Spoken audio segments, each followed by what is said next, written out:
food and by far some of the most vibrant nightlife. Boy, have I had some good times in the Mission, I got to tell you. Okay, so our Mission District, or I should say one Mission District place that has really made a name for itself over the past few years is named for two reasons. One, for where it gets its food, and two, for where it is. It's a pretty simple name. It's called Local Mission Eatery.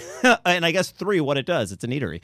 It also has far more than just food on the menu. Joining us now to talk more about his restaurant and the concept behind it is Yaron Milgrom. Welcome to the program, Yaron.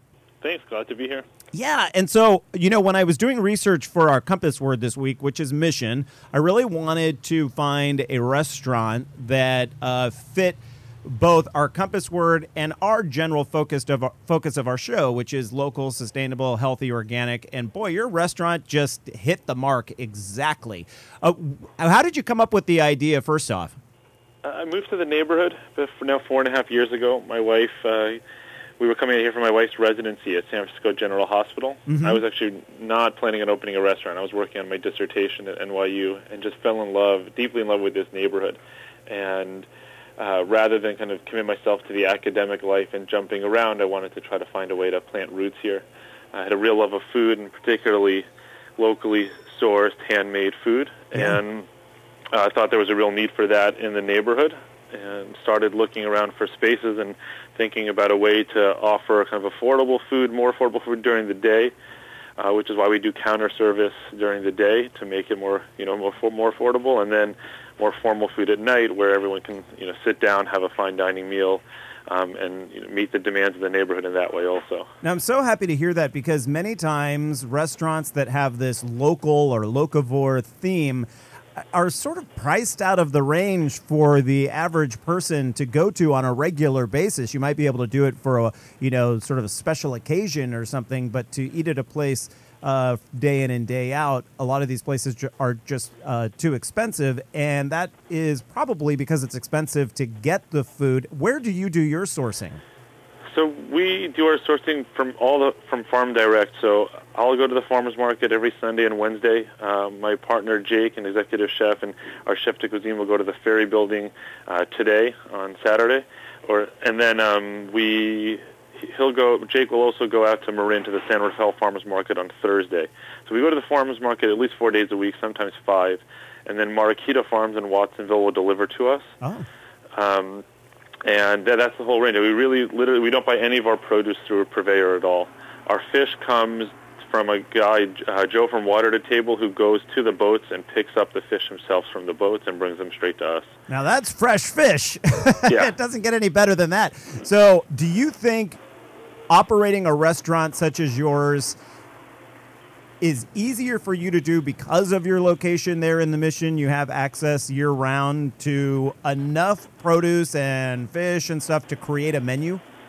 What I'd say is that it is easier than if you were in New York trying to do the same thing, but it's still always easier to have people deliver food to you than go to the farmer's market to get food yourself. So but from the ways that one could source their produce locally, we definitely do it the harder way. It is easier to call one purveyor, and they can get everything for you.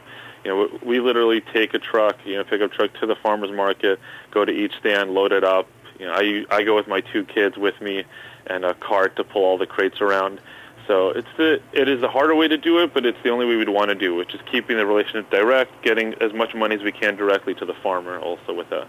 I like that. Now, people that listen to this show, Yaron, love to learn. I think that's why they listen, part of it, and you offer labs on your website. There's an entire tab you can click on for labs, and if I remember correctly, you offer them on Sunday. What are your labs exactly?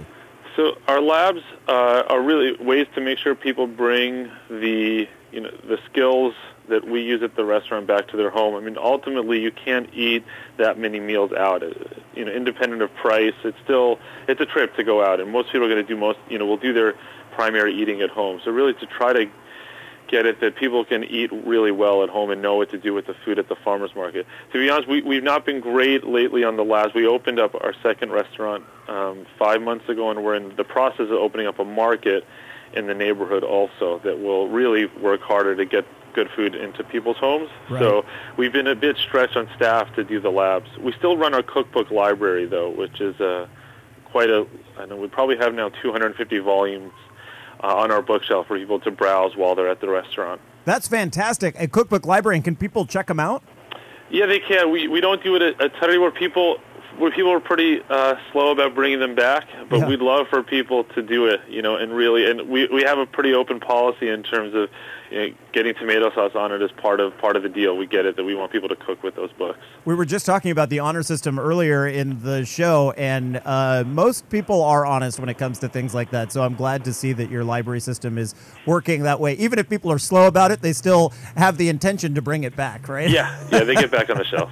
Okay, so on the concept of labs, I find this incredibly unique on your restaurant's part, and one of the reasons why I enjoy sharing with our listeners the fact that your restaurant exists is because so many chefs and restaurants are incredibly proprietary when it comes to the ingredients they use, the methods they use, because they're afraid that you'll take it home and then you won't come eat at the restaurant. And you're coming at it from a completely different angle. You want people to use fresh local ingredients when they're not eating at your restaurant. You want to show them how they can make the ingredients the way that they had them in your restaurant. It turns the whole paradigm on its head. Yeah, I mean, I used to go out to eat and would be the diner asking the server a ton of questions and then ask if I could go look into the kitchen. So when we designed Local Mission Eatery, I wanted it to be a place where the uncurious would learn a lot and the curious really would take a ton home with them. And our walk-in refrigerator has a huge window so you can see all of our products. And the kitchen, when people say open kitchen, if you're sitting at this kitchen, you can see everything being cooked without, there's nothing you can't see. I mean, you can even see into the dish room. You can see the line. You can see where all the cooking is done. And same, so people take it home. Ultimately, you'd have to work incredibly hard to take home what we do at the restaurant. We make everything from scratch. We get animals in whole and butcher them there. Our creme fraiche is made from scratch. Our yogurt is made from scratch. Our sauces, will take 36 hours to get them to their final product. So it's both this ability to learn and take some of it home and also realize how hard some of it is, and you have to come out to a restaurant to get that quality of food. Plus you'd have to build a pretty bomb kitchen in order to make that happen. Yeah. Now, where are you located in the Mission?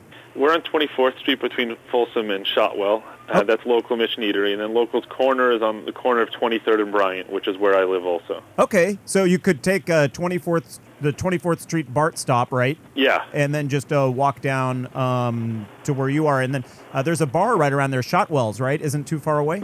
Yeah, Shotwell's is just north on Shotwell, a few blocks. Yeah, I love that place. They make a beer ice cream, a stout beer ice cream that they hand make there sometimes, and they'll offer it to you on a hot day. And the Mission is the Sunshine District there in San Francisco. So, Yaron Milgrom and the Local Mission Eatery, thank you so much for being on the show, and best of luck with the 2 new ventures you have going on. Thanks so much. All right, we'll come by and say hi sometime soon. All right, so just ahead, we'll delve further into our compass word mission and learn some fun California history along the way as we meet a vintner who is rediscovering California's original Mission grape, the ones planted, as we learned during trivia, by California's Father Junipero Serra.